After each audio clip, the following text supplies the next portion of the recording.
Intambara iragenda ikaza umurego mu burasirazuba bwa Ukraine aho abasirikare bayo banze gushyira intwaro hasi.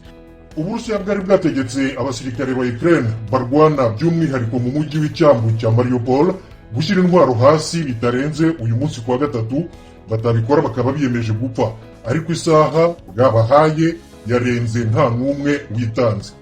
Abarusiya bamaze iminsi bagose Mariupol ni mu burasirazuba bwa Ukraine. Komandant w'abasirikare ba Ukraine bakiyirimo Major Seria Volina yatangaje ko atazi igihe bashobora kumara bakirwana. Mu mashusho ya video yanyujije kuri Facebook aravuga ko abanzi babo babarusha ubwinshi n'ibikoresho kure cyane, haba ku butaka haba no mu kirere. Si ubwa mbere Uburusiya bubwiye abasirikare ba Ukraine gushyira intwaro hasi no kwishyira mu maboko yabwo, ariko bo buri gihe bakabitera utwatsi. Uretse i Mariupol, ingabo z'Uburusiya zakajije ibikorwa byazo mu ntara y'uburasirazuba bwa Ukraine yose yitwa Donbass.